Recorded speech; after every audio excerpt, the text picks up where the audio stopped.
Alrighty, so let's see.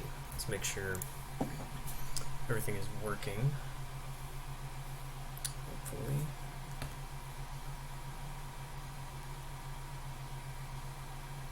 Cool. Looks like it's working. So, hopefully the audio isn't absolutely terrible because I am currently 3D printing a part right now, as you can see on the screen here, and the fans are really, really loud. So, yeah.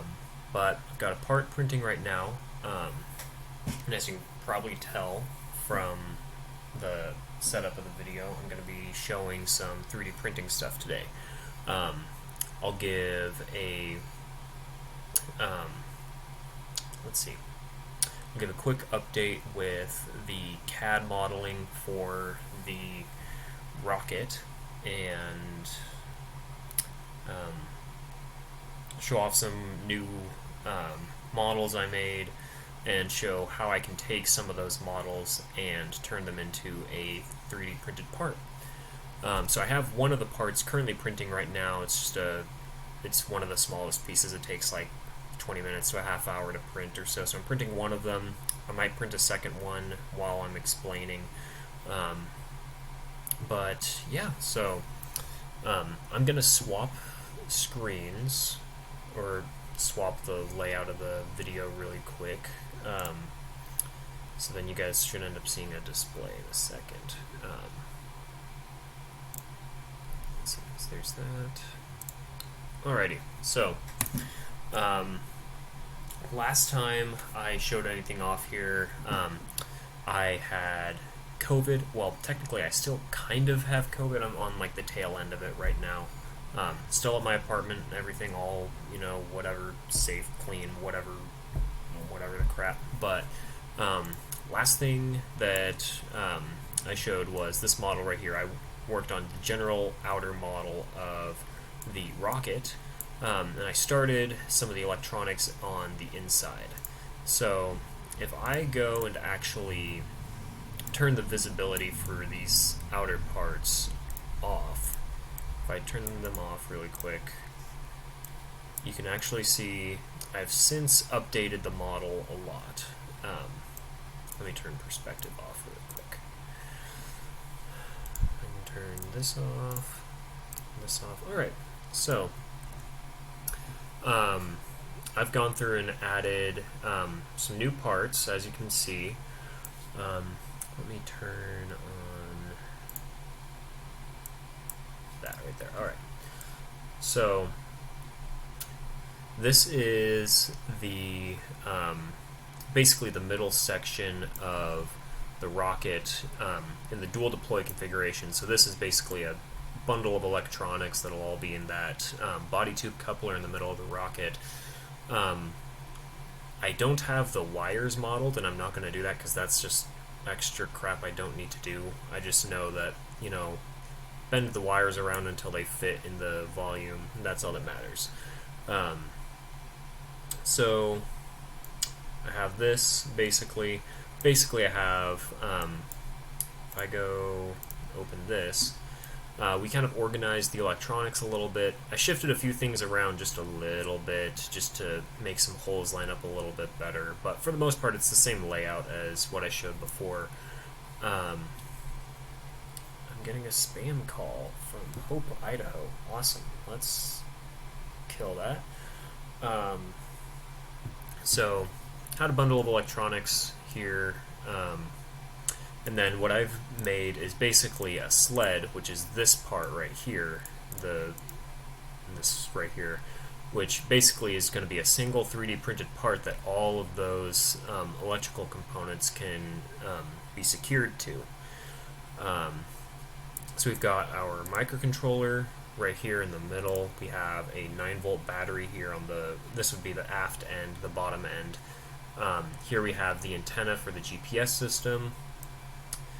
We have part of the antenna sticking out for the HC12 module, and I reorganized where the antenna was for that, so the system could fit a little bit more compactly. And I made that hole just a little bit big so that it can be bent around a little bit if needed. So we have that. I also added this component right here. So this is actually a key switch, which I can show here really quick.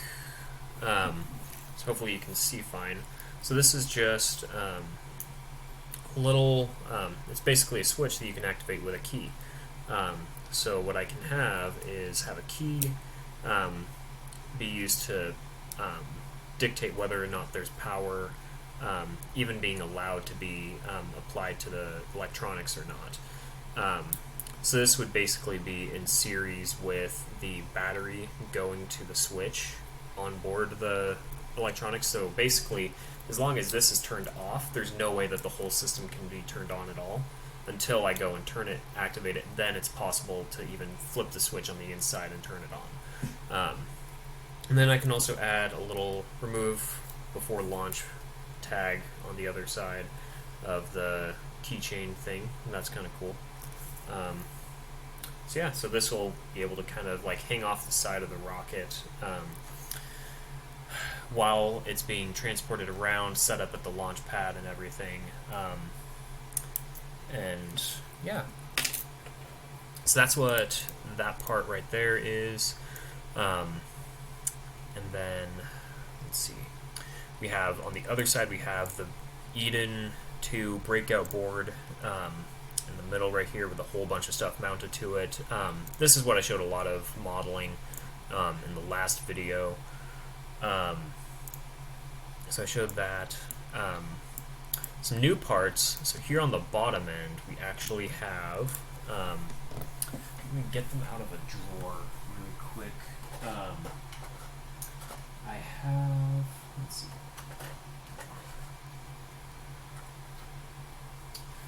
So I have some of these right here. These are basically some little spy camera modules from Adafruit. They're pretty tiny little things. You can basically put in an SD card or a micro SD card inside, and you can send a command to either start recording, stop recording, or just take instantaneous pictures with the with these little lines basically right here that stick out of it. So you've got power, ground, and then a data line or a command line, this green line right here. They're pretty cheap. I think they're something like $10-ish online. Pretty cheap. And I've got 2 of these I'm going to have in this electronics thing right here. So basically they'll be able to interface with the microcontroller so that just prior to launch I can basically send a command saying, hey, turn on the cameras or whatever. And those will be wired to some, each of the little boards will be connected to these 2 little black components, which are just models of the lens for the camera. And then those, the shape of the boards are really, really weird, and they use super tiny screw holes that I do not have any of the screws for. They're super tiny, so what I just have is basically these little like clamping pieces that I can 3D print, stick the board into, and then I can secure it even more with tape if I want, but it should be fine with that. And the boards can just kind of be in place there. And then there's a second one here where basically the there will be a lens pointed in each direction looking just straight out of the rocket. And then in the body tube and the coupler, I'll basically just drill some tiny little holes in the location where those lenses are, so that you know, the cameras can actually see outside of the rocket.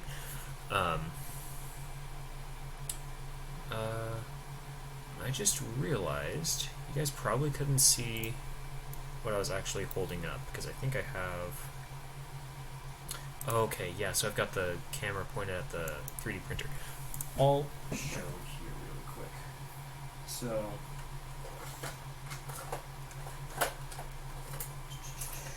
which drawer? Okay. Just had it. Alright. So hopefully you can see me a little bit better or hear me or something. And this is the little camera module that I've got. So I've got the breakout board, or the main board right here. You can put a micro SD card into there. And then you've got your lens right here. And then you've got your power and command lines right here.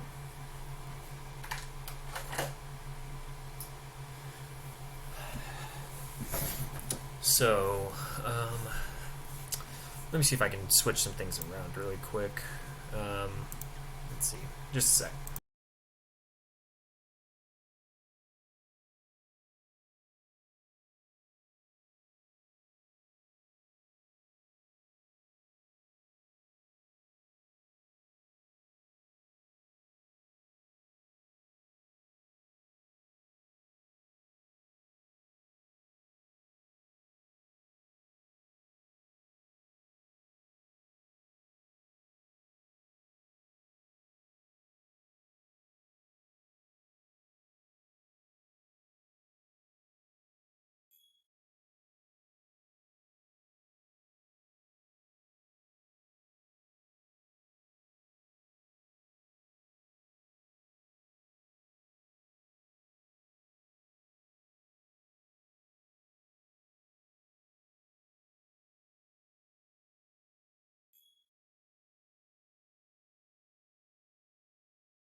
Okay, let's try that. So now you can actually see me.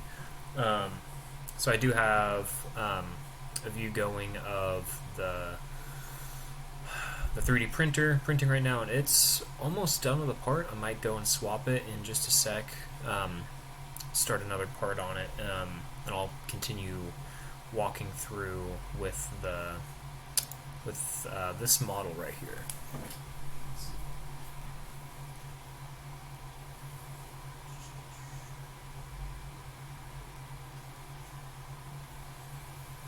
Okay, let's see. So we want, all right.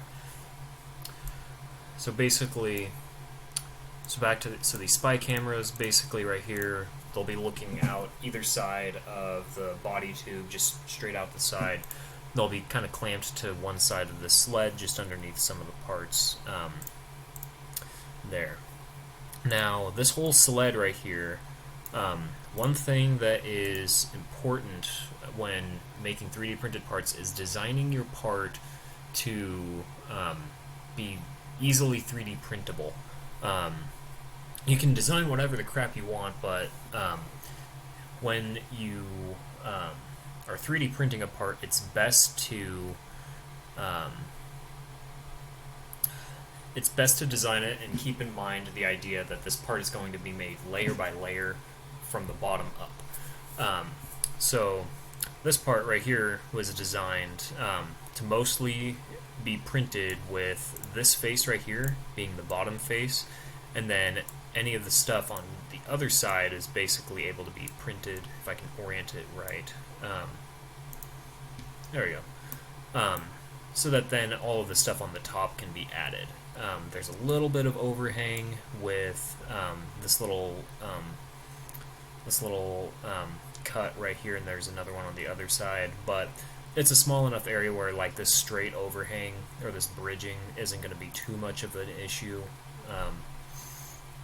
And then the rest of the stuff all on top is just procedurally moving up.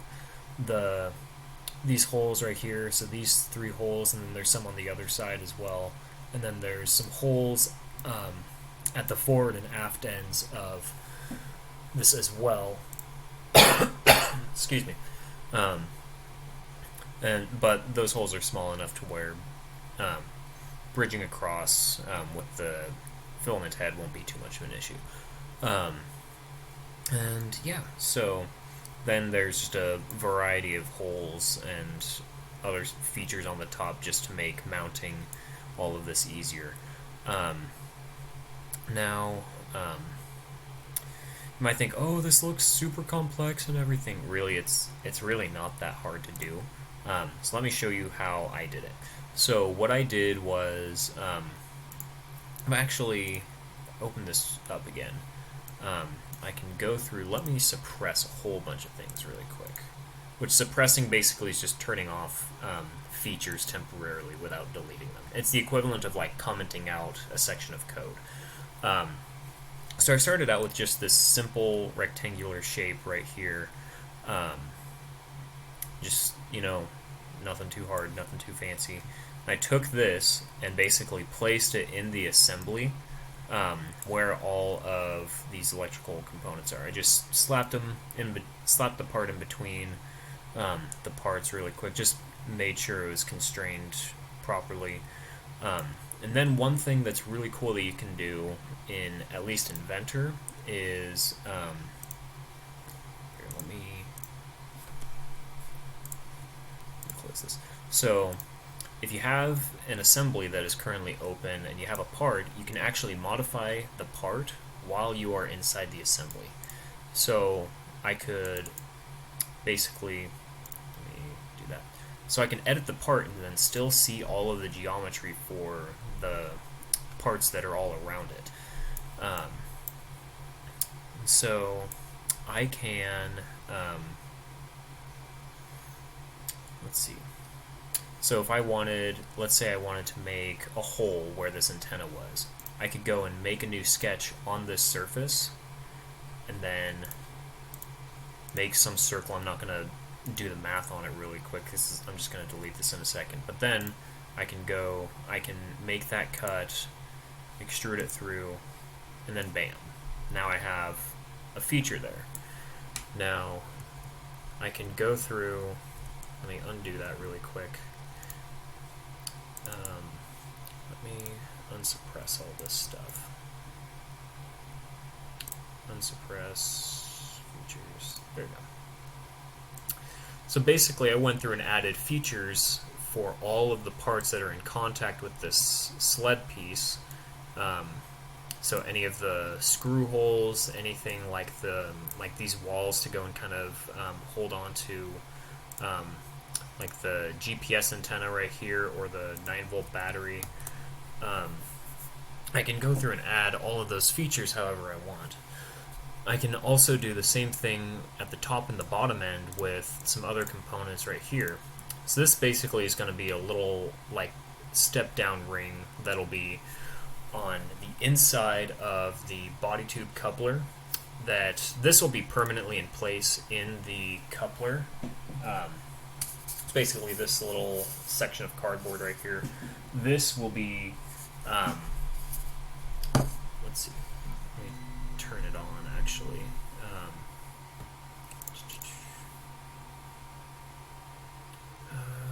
Where is the button? There's that. Bam. Okay. So this part right here, so this will all assemble together around this cardboard tube. This will be able to go and actually slide into the body tube on either side, the forward and aft ends of the rocket. Let me put that down. And let's see. So I just heard a part get done. Let's take this off really quick and see how well it actually printed. Let's see.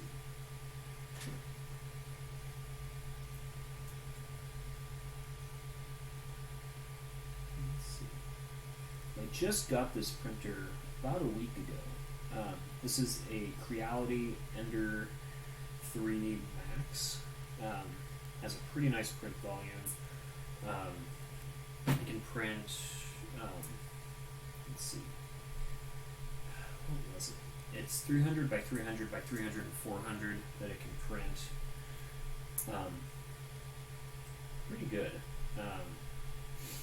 I want to have that big volume so I can print large parts in the future. So like if I need to print a giant nose cone with custom electronics and stuff inside of it, then this will be just fine. I'm still tinkering with the printer, I'm still figuring out all the best settings for everything, but it's been working pretty good so far. Let me do a fit check with this really quick. Let's see how well it works.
Yeah, alright.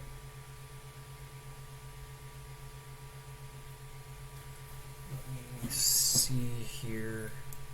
Make sure I have this thing put in the right way.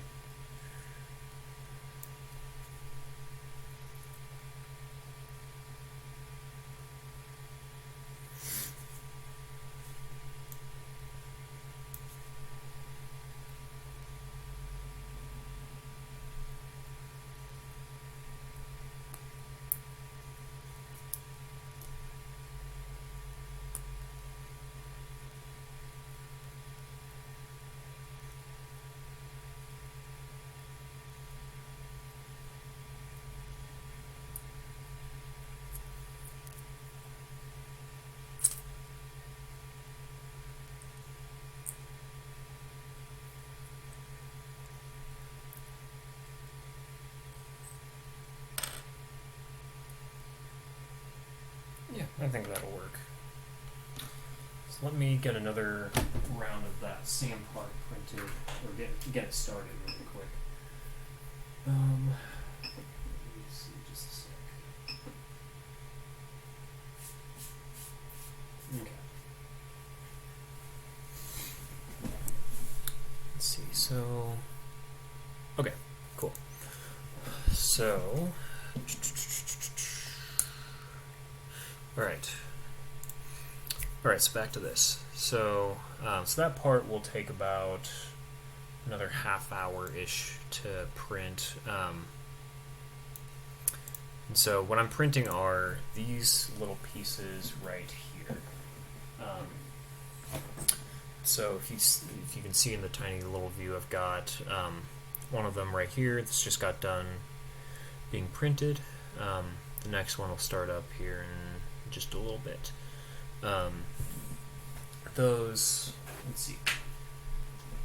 Yeah, so those will be pretty tiny, easy to work with parts, ideally. Let me try and fit another thing into this really quick. Let me make sure that the screw actually fits in it. Awesome.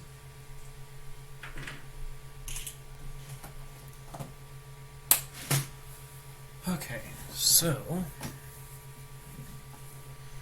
we have that, and then, yeah. Alright, so back to explaining how this whole thing fits together. So basically, on either side, so the forward and aft ends of the electronics bay, let me make sure I'm not muted. Alright. And then, let me see if there's any, yep, nothing at the moment. Big surprise. So, there's this little ring. This will be epoxied into the coupler. Let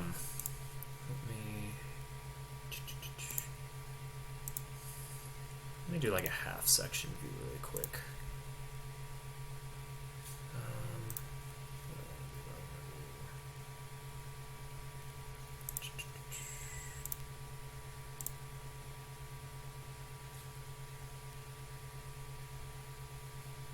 Let's bring this out just a bit.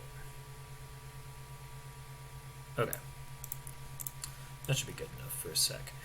So this is just kind of cutting the view so we can see inside. So basically there will be this piece right here, that'll be epoxied on the inside. And one thing I did, so if I open up that part, on this face right here where, this is where it's going to be in contact with the coupler on the inner face of it. I went through and added a bunch of grooves all in here just to kind of help the epoxy really kind of get in there, get a really, really good grip between the part, the new 3D printed part, and the coupler. So there's that right there. I can turn this off probably now. So that'll be mounted there, and then there's on two sides there are some small holes that I can basically set some screws, put them in there so that I can connect a larger bulkhead on either side, and both of these are symmetrical. They're the same design on both sides. And so this part right here, this is what is going to basically separate the electronics from the rest of the volume inside of the rocket. So basically just above and behind these there will be parachutes, shock cord, and whatnot. It'll also be the cavity where the ejection charge will fire and cause the hot gas to expand that area and basically pop section out of the body tube to let the parachute out. So that'll be mounted there. These screws will hold part of this bulkhead to the coupler. There is a eye bolt I've got right here, and then same thing on the other side. That'll be what that'll be tied to the shock cord and parachute lines and everything. And then also on either side, I'll also have a few wires come out to where I can basically set up an ejection charge on this face. Now the design of those ejection charges, like the charge wells to actually put the black powder in, I don't have those at the moment, so I don't have them designed right now. But I do have some of these holes right here. These are just 3mm basic diameter holes right here that I can set some screws in, that I can mount some stuff to if I do like custom charge wells, or mount some other custom components onto the face of these. But right now there's just those holes right there, just for right now. And I will probably make some changes to these once I actually have the charge wells all figured out. And on the opposite side of this part, so So this face right here is the outer face, so this is where the eye bolt sticks up and out of it. On the bottom end, or the inside end really, there's this little groove right here, which I can go and actually mount this electronic sled to. So then basically this will be connected to this, which will be connected to the opposite end, or the opposite bulkhead, and also each of these bulkheads will be connected to these inset rings right here, which will be epoxied to the coupler to right there. Let's see. So yeah, so that is basically what I've got at the moment. Now, for the most part, most of the CAD with the rocket up to this point is pretty much done. There's like a few things to add, like there's a few screws to add in a few areas. Like I'm going to have part of this switch band right here be removable so that I can access some of the electrical stuff if I want. But that's just a few screws and cutting of the body tube right here, nothing too crazy, and then some little holes for the cameras, but I don't know if I'll show those. What I will show though is the process of how I would take one of these parts and actually set it up to get printed on my printer here. So let me turn a bunch of stuff off again really quick, just so that it's a little easier to maneuver around. Alright, so let's see. I think the first thing I'll try to print, something I'll show that will be pretty easy to show how to print today, will be I'm going to try and get one of these rings started right here. So let me close some things really quick. So these little rings, they're symmetrical on both sides, and there's one of these identical on the forward and aft ends of the eBay. So you can have your part, so I designed this in millimeters, actually used millimeters for things. So if I wanted to go and turn this into a 3D part, or like bring it in to let's see. So let me explain the process. So basically you'll have your native CAD file in whatever program you use, whether it's Inventor, SolidWorks, Solid Edge, CATIA, whatever the crap you want to use. So you will have that file. It's like this right here, so a part file. Then what you're going to do is take that file and convert it to what's called an STL. I think it's like stereolithography. I don't know the acronym. I don't know what it stands for, but STL is what you want to use for 3D printing.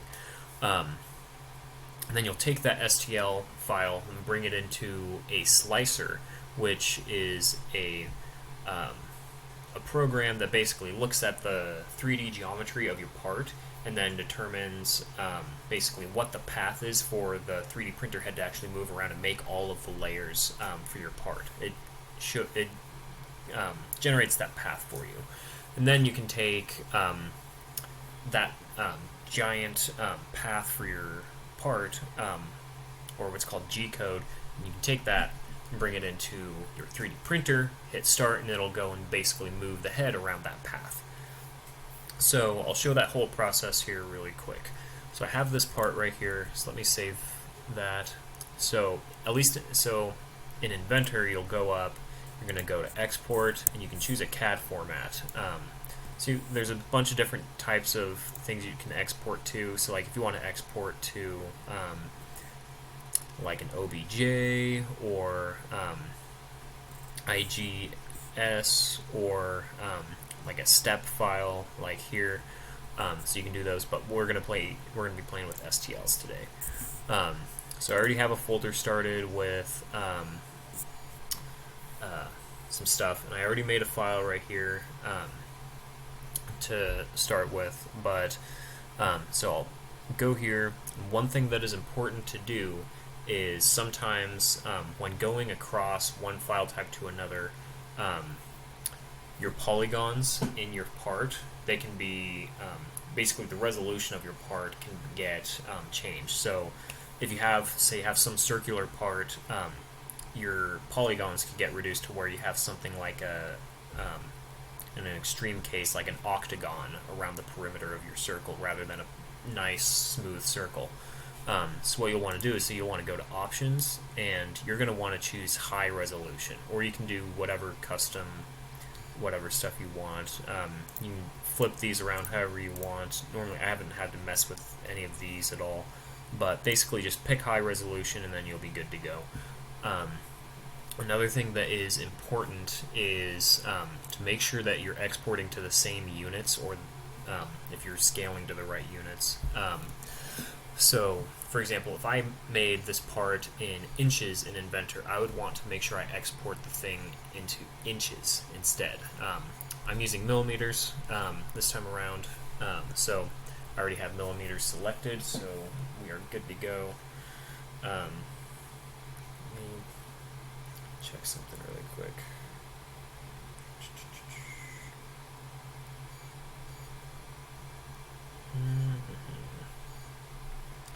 Come on, work. Okay. Sorry about that. Let me get a drink. Stay hydrated, y'all. So set the settings there, hit OK, and then I'm gonna hit save. It already exists, but I'll make a new thing. It doesn't matter. So there are a variety of different slicers you can then bring that STL into and open it up and generate your path. There's Cura, Idea Maker. There's most of the time, pretty much any 3D printer you have, whatever company made the printer, there is probably a slicer designated for that printer that just works best.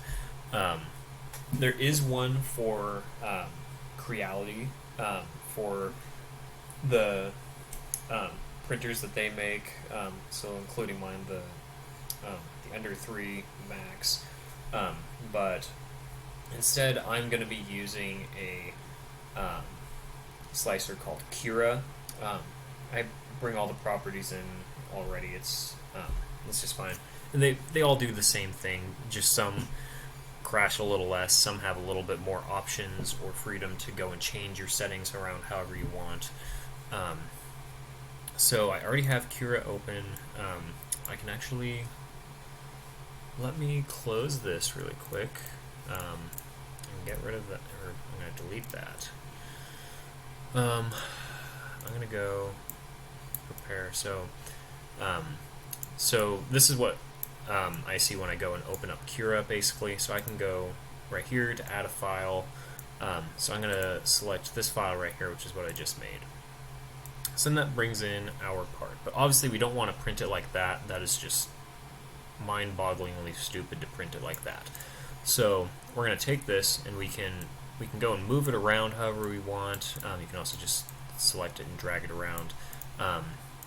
Here on the left there's some different options to manipulate the thing, so you can just move it one linear direction or another or whatever. You can scale the part, so like if you messed up your units wrong, you can multiply it or divide the scale to bring it to the right actual true scale that you want. You can rotate, so like right here I want to rotate, so I'm going to use this red circle right here to go and actually rotate the part. So I've got that, and I can move it. I'm just going to move it over to the corner. That's where I like to print. So I'm going to set that. So now I have a part right here. If you can see, so on the bottom end, I have the cyan color applied to this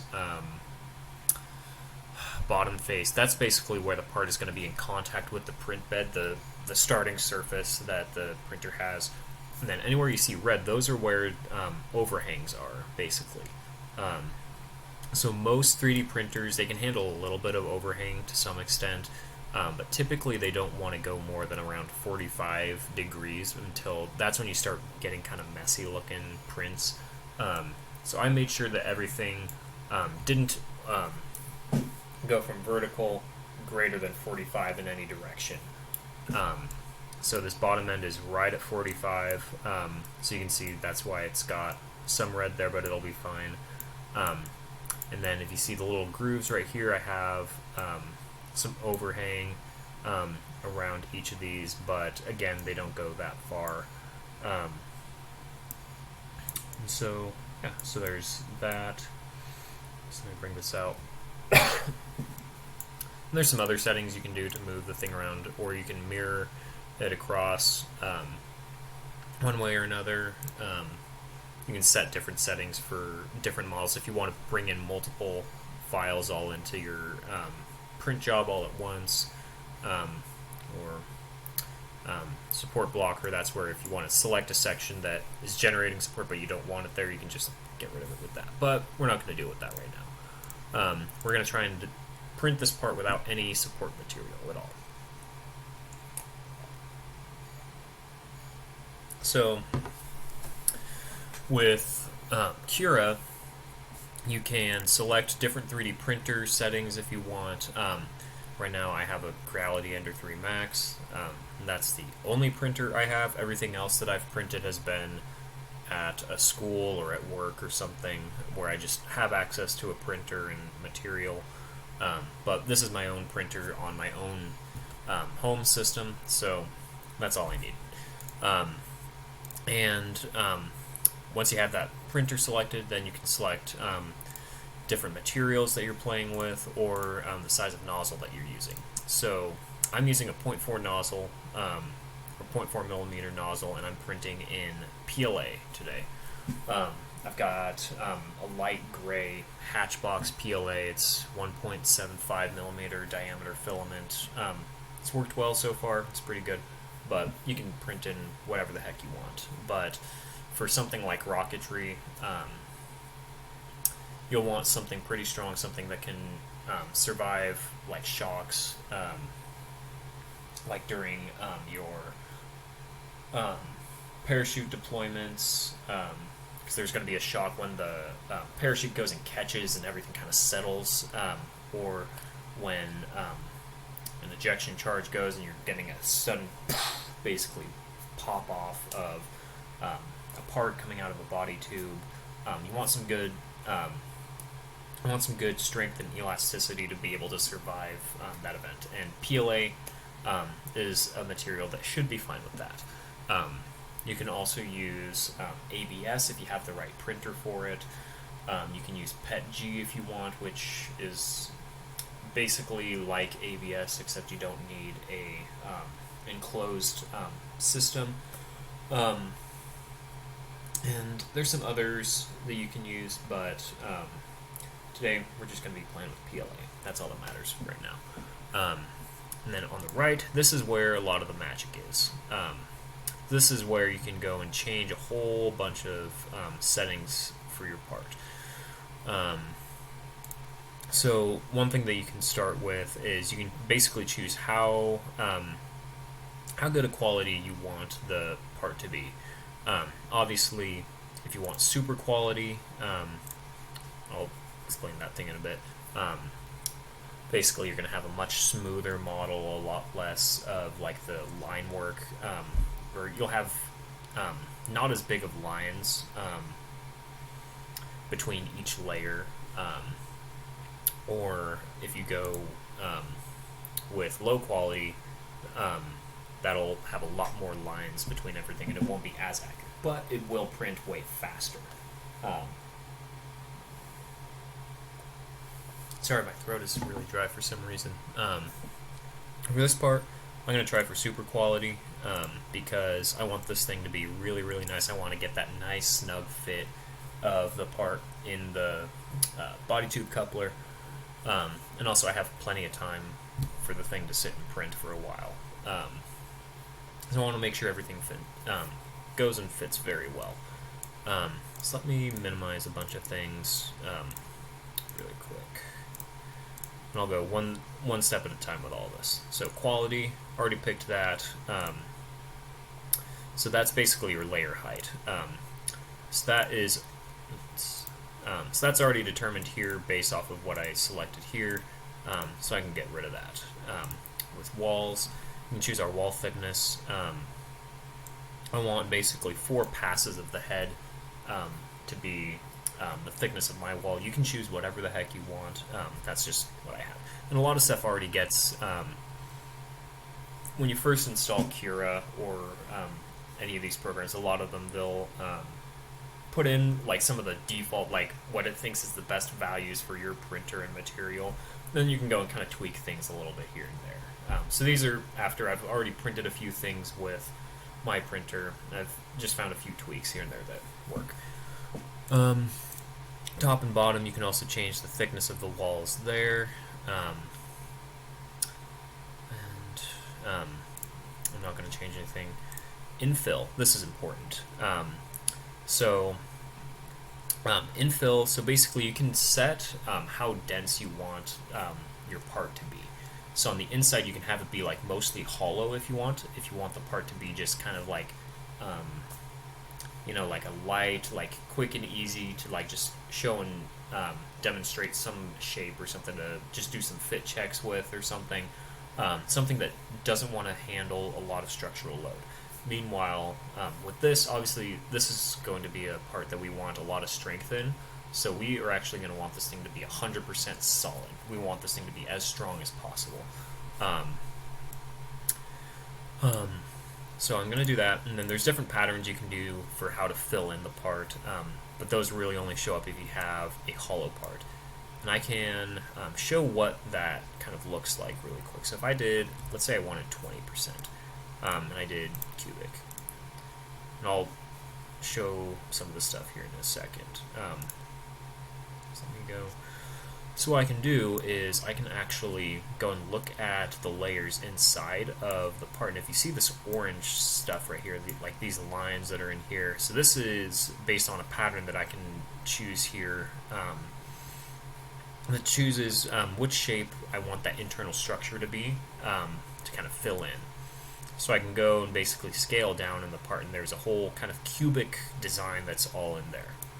I can also do, say I wanted to do like gyrate. It's like this weird kind of curvy, cool looking thing it's pretty strong.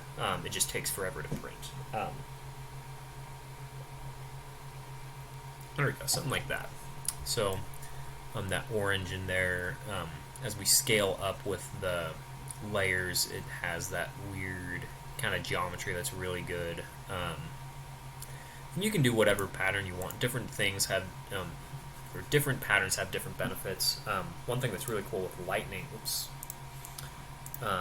with lightning is that one, I doubt it'll want to do anything here, but if you look up the lightning support in Cura, it basically fills in only the bare minimum support it needs to just keep the part from starting to sag while it's being printed. So it's really, really cool.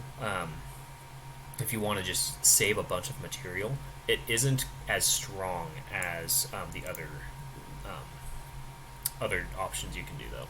But for what we want 100% infill. I'll just do lines, so that then when I show the layers inside this thing, it's basically just a whole bunch of lines that are going to be all in there. So that's what we're going to want to do. Let me go back to prepare really quick. So then we're back to this view here. So you can do that. Our material. This is very important. Your temperatures are going to be dependent on what type of material you want to use. So like ABS typically takes a little bit hotter temperatures to print with. PLA is sorry about that. PLA has its own settings. Every material has different settings, and they also can vary between the manufacturer. So like I got my let's see, I got my filament from Hatchbox. There's a whole bunch of other suppliers you can use. You can use like Stratasys if you want the really expensive stuff, or you can do what was it? Not Idea Maker. I don't think it's Idea Maker. There's a whole bunch of different companies that make different filaments, and they'll have different like temperature ranges that work best with their filament that they'll provide to you when you buy stuff from them. So your printing temperature, this is going to be the temperature of your extruder, basically the little like the end of a hot glue gun, basically, that's squirting molten plastic out of it onto your part. That's the part that goes and moves around. Yeah, so that's what that is. Build plate temperature, that is that starting like surface that the print will start on. So that you'll want it to have it to be nice and warm, where basically the part wants to adhere to the to your print bed, so that it kind of stays nice and stuck to the table while it's being printed, and keep it from kind of wanting to shift on the print bed. Let's see. Speed. Again, this is dependent on your type of material. You can look up whatever print speed is best for your material. That is basically just how fast the head is moving along some path. So basically, if you had your printer head wanting to make just a straight line, it would be moving along that line at, in this case, 50 millimeters per second. So, let's see, 50 millimeters per second, that's around 2 inches-ish, 2 inches per second. Yeah. Let's see, travel, enable retraction. This is basically like between layers, or if you're switching materials, like if you have a dual extruder printer, basically it's enabling your head to kind of move up a little bit and move over to the side between layers or something, or between switching material. It's really good just to help kind of get the extruder head actually off of the part for just a second to let things swap around really quick or move. Cooling. We do want the part to cool, and we can choose our fan speed here. Again, that's dependent on your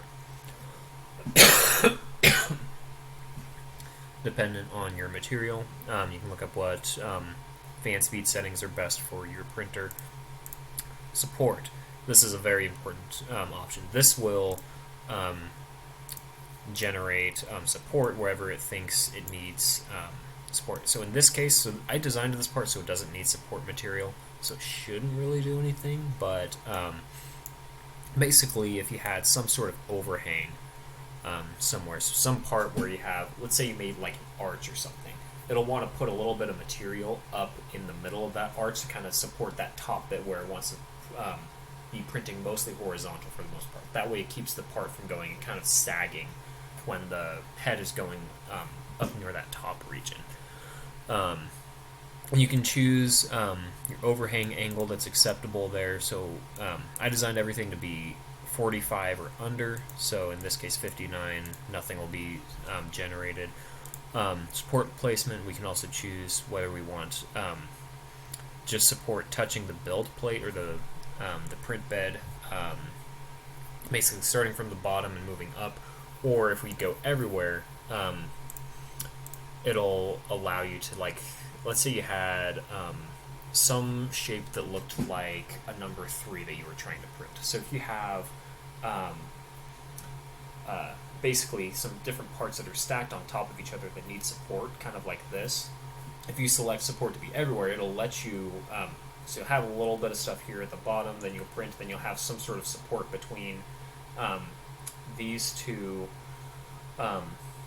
prongs of the letter E, so that it'll go from the top surface of this, add some support material up to the bottom of this section, where it'll then print the rest of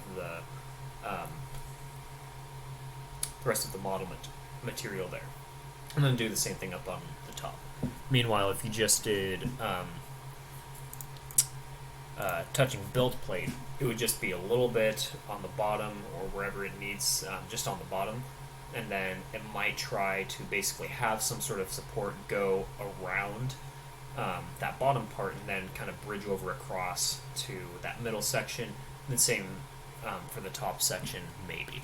Or it might skip it, it might be weird. It's just, you want to try and design your parts to use as little support material as possible, because it's just wasted material. It's not that good. Let me see. Okay, yeah, that part is still printing fine. But in this case, so I designed it to not need any support at all, so we can just uncheck that box. Build plate adhesion. This is also important.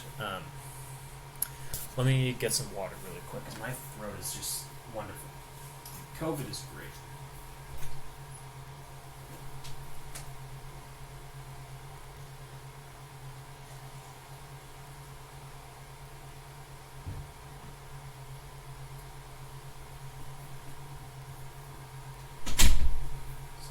So it looks like that part on the printer is almost done, so we'll actually be just in time to get this part started.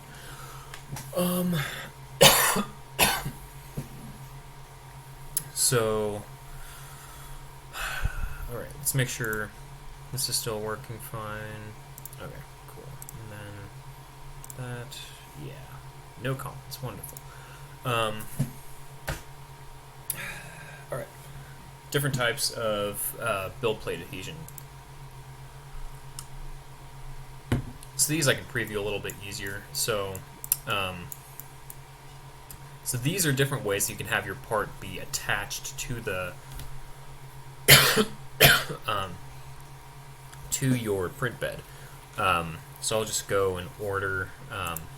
So if we did a skirt, what that would do is basically before it starts printing your part, it'll go and basically print a border around the footprint of your part, just a little bit offset outside, so that you can so this little cyan ring around the part right here, so it'll print that so that you can kind of look at that first layer and make sure that your printer head and your print surface are actually level, square with each other, everything is all fine, and everything is the right distance around, so you can see that little outline, make sure it prints that just fine, and if that prints fine, then the rest of your part should be nice and leveled and everything. So that's skirt. You do brim. What that'll do is basically, if you think of a sombrero, how you have like the main hat section, then you have this flat part that goes and kind of sticks out the sides. That's basically what a brim is, like a hat. So at the bottom of the part, it adds a little bit on the outside, just to kind of stick out a little bit, so that sometimes if you have a really narrow section that's at the bottom of your part, so like here, I have this basically this little point right here that goes all the way around. Then you have a little bit wider section at the two sides of the holes, but that's a really small amount of surface area for the part to actually try and stick to the bed, and so you can add a brim to kind of help expand your surface area a little bit. It just prints a little thin layer kind of extending around so this cyan area, so then it can stick a little bit better. So I'm going to be printing with a brim on this part, but I'll show the other options as well. You can also choose the width of your brim. It's like right now it's 3 millimeters. If I wanted, let's say 5 millimeters, I can slice that really quick, see what it looks like. So you can see now it's a little bit bigger. Sticks out a little bit more from the part. So that's actually probably what I'll end up doing. You can also just choose how many lines you want. You can do a distance if you want. Brim only on the outside. I'm gonna want it on both sides. Yeah, that'll be really good there. So we can have something like that. So we can do that. There's also a raft. It's kind of similar. It's just a little bit thicker, basically.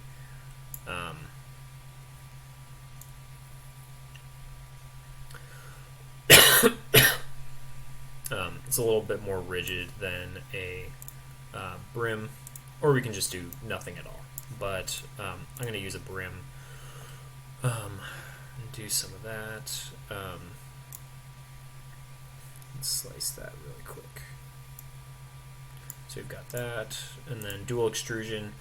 I don't have dual extrusion on my printer, but this is where you'd add the settings for dual extrusion.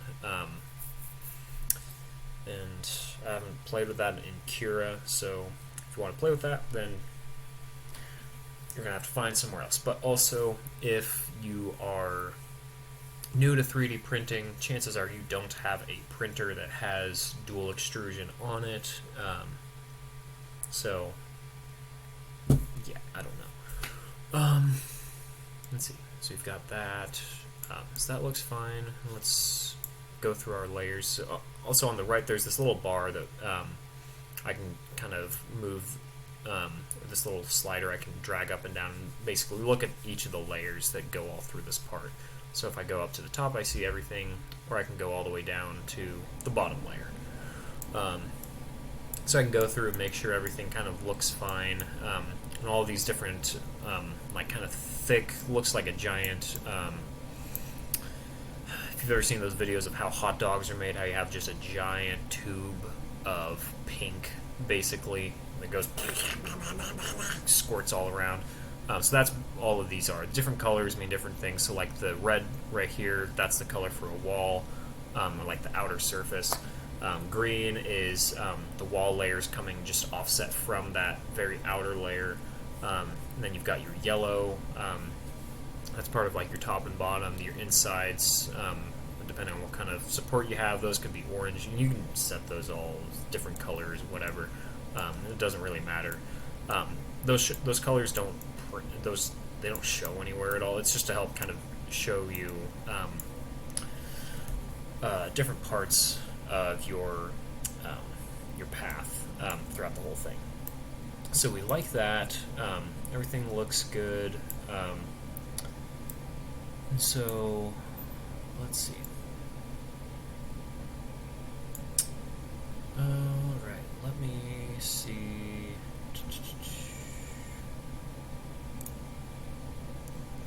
And also you can do, if any of these settings here, if you want more stuff, you can go do manage setting visibility. And you can go and so this shows you all of the possible settings you can go and change. You can just select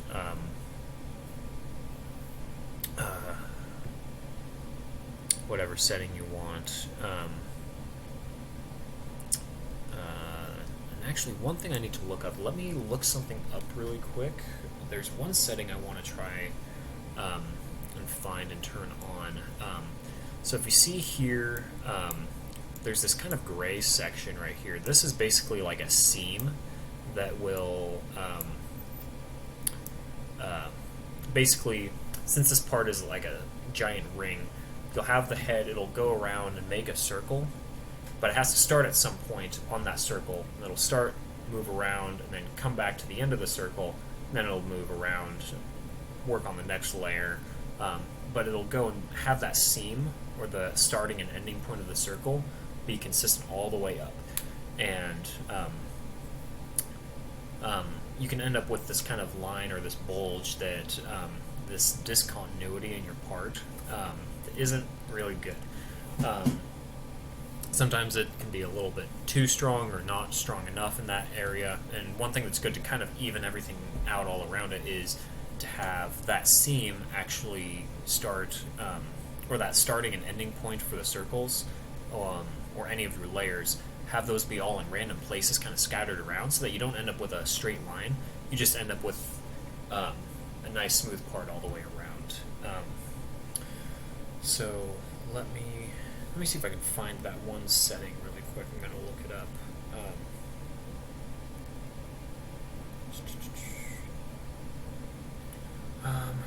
Cura, turn off seam. Let's see.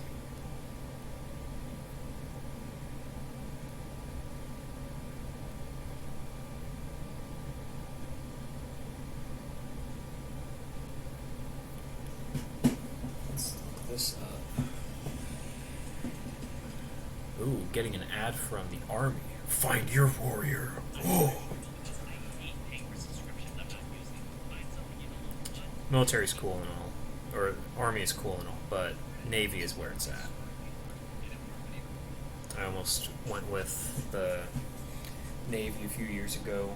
I was either going to start off with college right after high school, or go Navy, or eventually I was also thinking after finishing college then join the Navy and go through one of their officer programs. But I got an offer to do grad school with UAH and NASA instead, and so I was like, very cool. So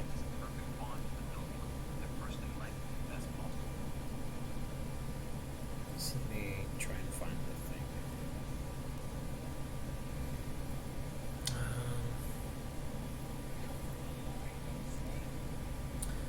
So I'm looking up the tutorial on my phone really quick. Let's see.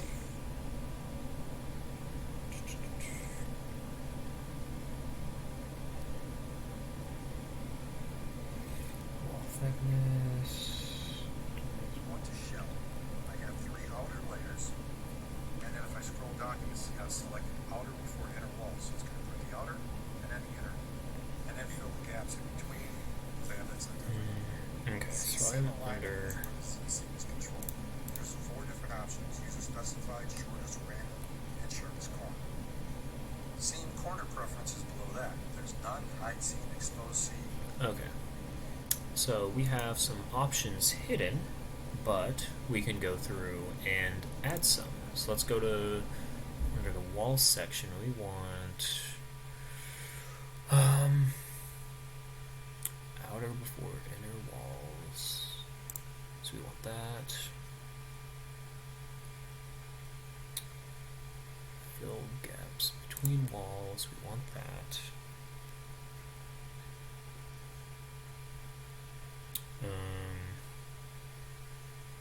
Z-seam alignment. Ooh, there we go. Seam corner preference. Enable iron. Oops. Okay. So you want that. Fill gaps between walls everywhere. We want the Z-seam alignment. I think we want that to be random.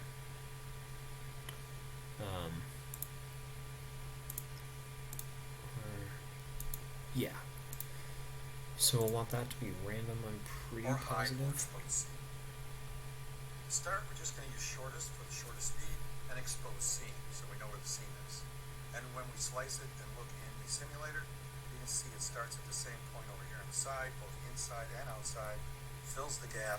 If you're curious what video I'm watching, it's How to Control Seams in Cura Slicer Settings by CHEP on YouTube. This line down the center of it is the seam. So now we know what a seam looks like. So now let's try to get rid of it. So let's go hide seam. Now, I'd hope this would do better, but you'll see it doesn't do a whole lot because it starts at about the same point, goes inside, and then fills in the gap. So it doesn't look a whole lot different. So I was wondering how it hides a seam, and the fact is it doesn't. This doesn't look any different. So the hide seam setting to me is completely useless. Inside or outside, the seam is very easy to see. So I don't see the point of this setting. I guess we want random though, right? Because we want. So now let's go up to Z-seam alignment and choose random. So that way it should start at different points, both inside and outside.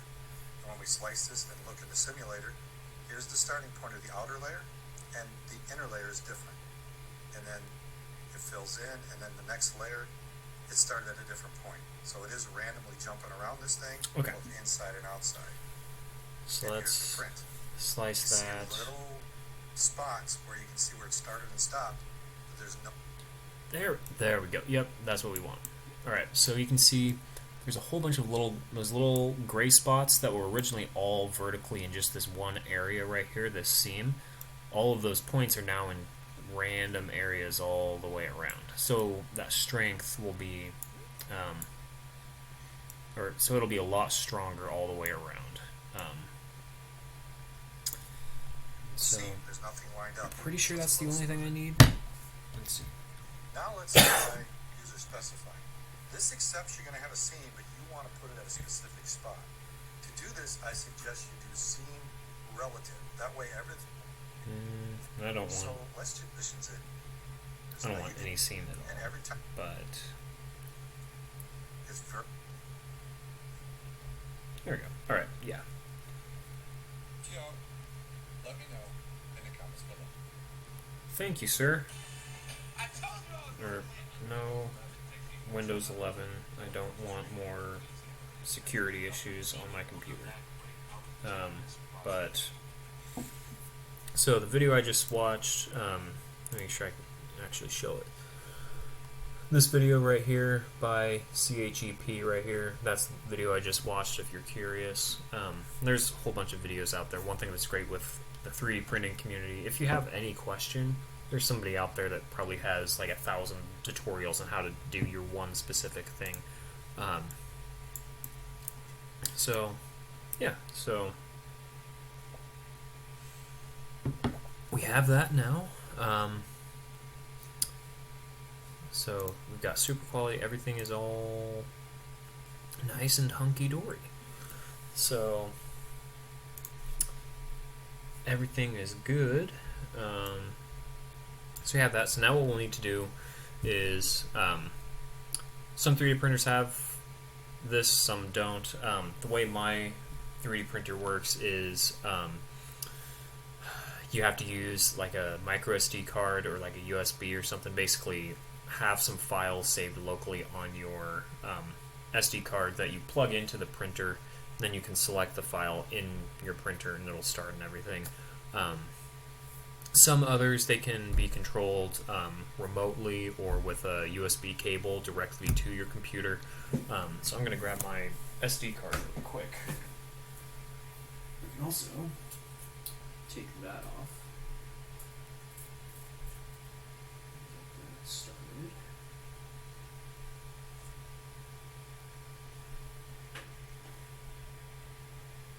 Get this little strip really quick. Let me move this table really quick.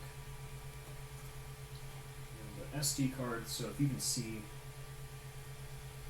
there's this little slot right here where you can take the SD card in and out. So now, let me plug it into my computer really quick.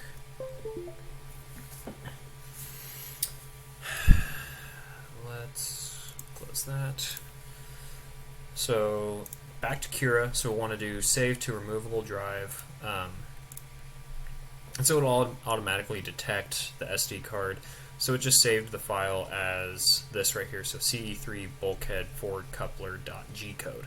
So that's basically the whole toolpath thing there. And if we go to the SD card, there's that file right there. So that right there. So we can eject our SD card. So we can do that. Remove it now. So then I'll kind of walk through the process of getting the thing started on the printer. So let me flip some cameras around really quick.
Okay, so, alright, let's see that, we've got that, okay. So hopefully everything is working fine, hopefully you can hear me okay. We're up closer to the printer now with the fan running, so it is a little loud, so, bleh. And so I've got my phone right here, or this is my old phone actually that I'm using as a camera. I've got it wired and connected up so I can move this around so you can see like my workstation right here. I could give you some nausea if you want. Great fun. But I'll just kind of walk this around so that you can see the process of how I would go and get started on here. So I already have filament loaded right here. So basically, I have a spool of filament right here. Take a strand of it, have it gone through this filament runout sensor right here. Basically, this detects basically if you run out of material on the spool, it's going through this little tube to your extruder head right here. If it runs out of filament, it'll pause your print, so it can let you go and put more material in if you run out of stuff. So that's really cool. Not all printers have it, but highly recommended if you get the chance. And then you have this extruder right here, or this driver right here. Basically, you've got a stepper motor with a gear on it that grips onto the filament and goes and actually pushes it through this tube to the head right here. So basically, you'll have a string of plastic filament go through the top right here, and then inside, so let me see if I can get this right. Alright, so we have,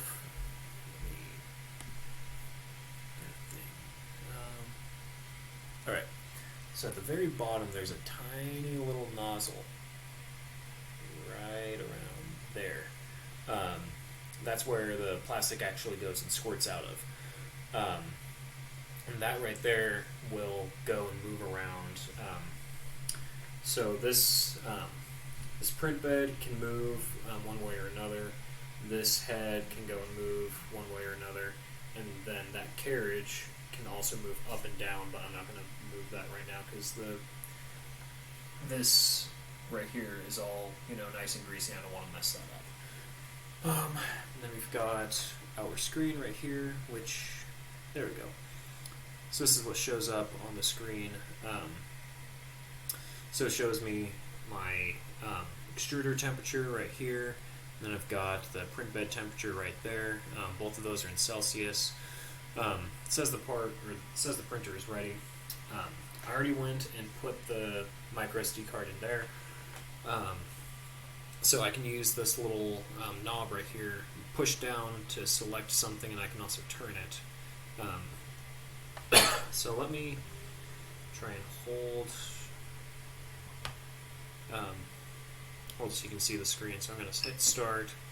I'm going to hit print from TF, and then I can go and select the file that I did. So it's just this first one right here. So I can just hit that, and then you can see now the print bed is going to start to heat up. Now, normally, how this will go is it'll start heating up the print bed first, and then it'll start to heat up the extruder. But what I can do, since I'm smarter than this thing, I can go hit Control, Temperature, Nozzle, and I can get that started so that it starts cooking both things at once rather than just doing one, taking forever, and then starting the other. Then I can just go back. So then now we can see the extruder head is starting to heat up as well. So this will take a couple of minutes maybe. So it'll start heating up, and then once it is heated up and ready to go, then it'll home the system. So basically, it'll bring all of it'll bring this carriage, the extruder head, and the print bed all to their like X, Y, and Z equals 0 position, basically. So basically, put everything all into this bottom left corner right here to start. So I already have everything leveled here, but if you have this printer assembled and it's not printing right or something, one thing that can be good to check is your leveling with your print bed. You can, in each corner there's a little knob that you can turn one way or another to bring one corner up or down. And you'll want to make sure that everything is leveled right in relation to your head. And it's different for each printer. Look up whatever is best for your printer. Enders are really good. They're really common. That a lot of people have. So there's a lot of good material out there that you can use. They'll give you all the good tips to get everything. You can also get what's called a BL Touch kit and actually add it to your ender. Basically what it'll do is it's a way that you can basically add a little add-on to your extruder head that will be able to detect the actual height of each corner, look at the error, and actually move your z-axis to accommodate for your position on the print bed so that you can always be printing levelly no matter what. That costs money, and I haven't bought one yet. I don't know if I will. So far this thing has been pretty good without it. But yeah. Alright, so we can see now, hopefully you don't want to throw up yet, but we can see the print bed and the extruder have heated up now. So we can actually see everything is starting to level out. If I can put this, prop this back.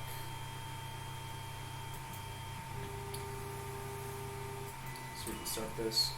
And so what the printer will do is it'll basically print a little strip of plastic on the edge really quick, just to kind of purge the nozzle a little bit, and just make sure that there's actually filament going. And then once that is done, it'll go and actually start printing your parts, like what it's doing now. So it's starting to make a circle, basically. Make sure it's actually looking right, you should be able to see a nice kind of like squish on that build, on that print bed a little bit. It's a little off. So what I can do is I can go tune baby step Z, and I can actually bring down the extruder head just a little bit. Kind of squish it down.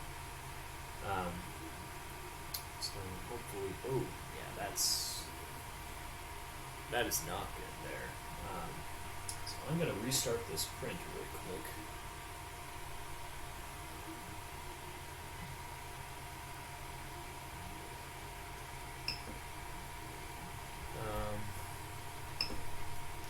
Stop the print.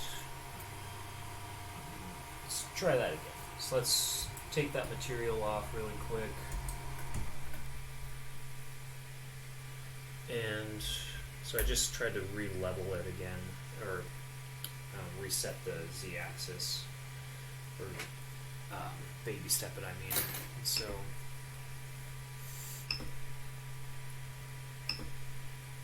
let's try that again.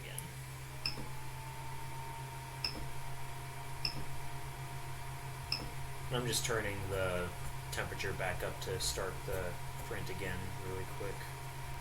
That's all I'm doing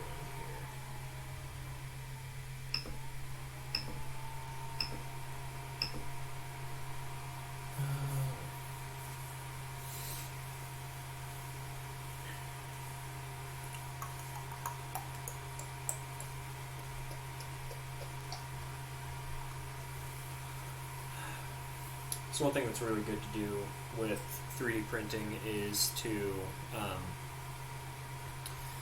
when you first start a print, you'll want to monitor that first layer, make sure that everything's sticking well, your layers, or like your lines are nice and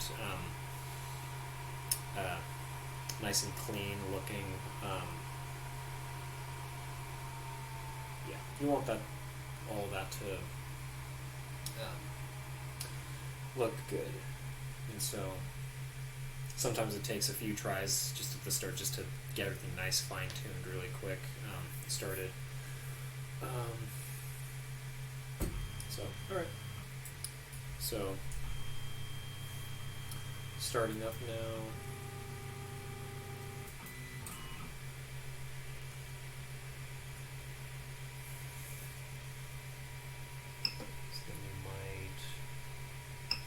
Play with z-axis maybe.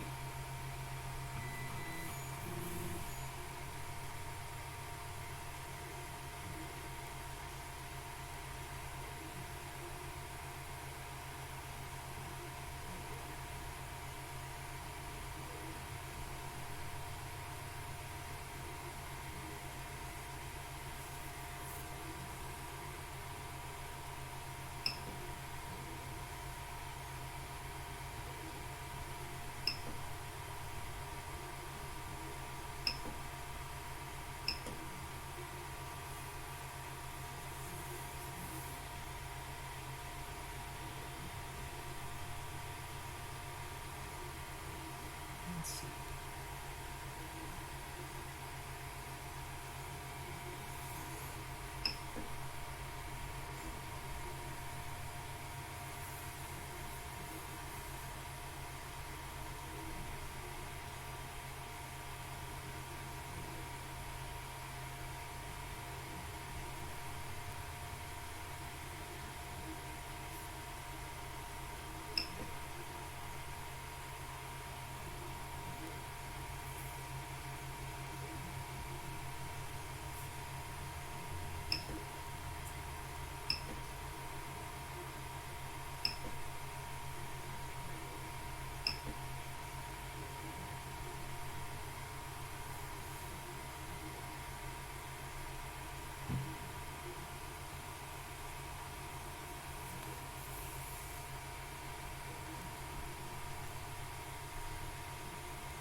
so it's starting to print fine now, it looks like.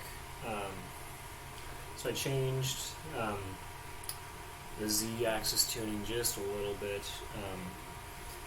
So if you can see, so the outer circles is what it started with, and they aren't the cleanest. Okay, I don't know if this camera will focus up close enough, but alright, yeah, so now it's starting to make some stuff.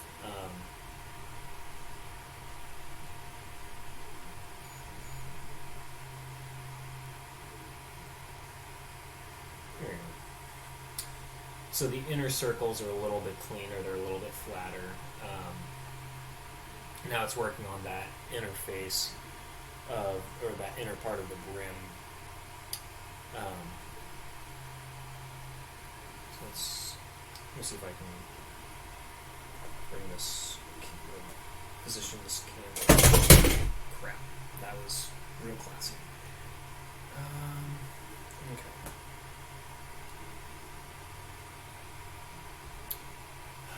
Let's see.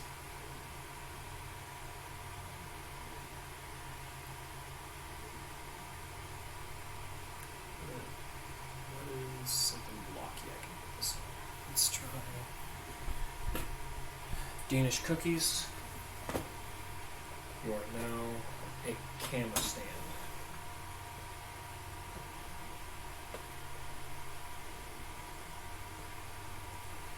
So now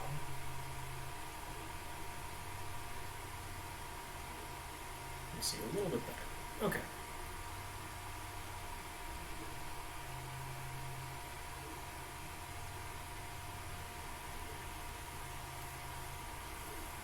It's filling in there, doing its thing, having a blast.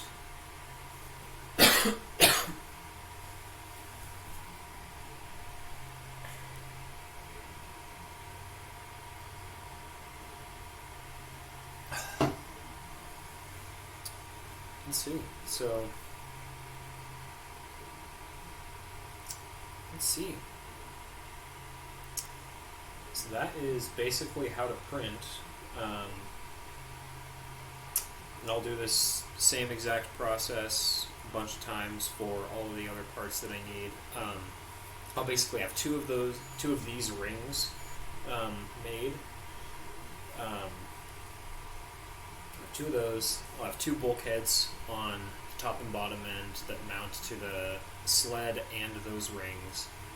I got done printing both of these small little pieces right here. These are for the little camera board mounts. Let's see. What else will need to be printed? I might need some bulkheads, or not bulkheads, some centering rings printed at some point. But we'll see about that. Let's see.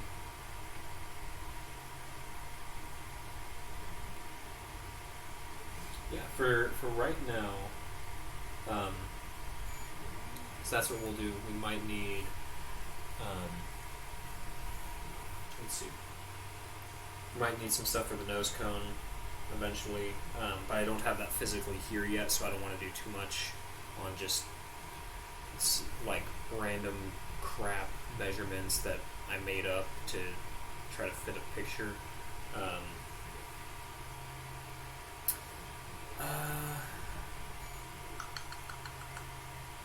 Yeah, so that about does it for now. I might stream again in just a little bit again later tonight. I might play with some ground station stuff. Let's see. Yeah, I think we'll do that again. Some more coding stuff. Yeah, that'll be a wonderful dumpster fire to watch if you want. And yeah. I also might eat some dinner really quick before then also.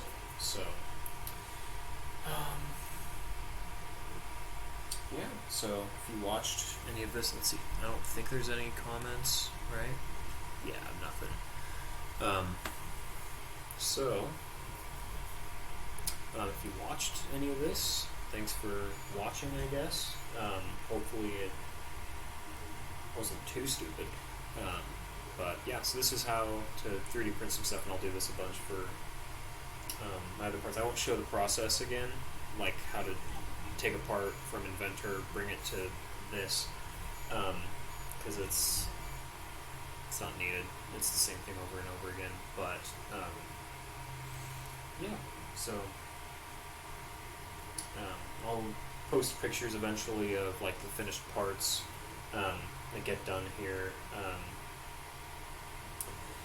and yeah, so I'll probably cut the stream here, and yeah, good luck if you end up wanting to make any of this, and yeah.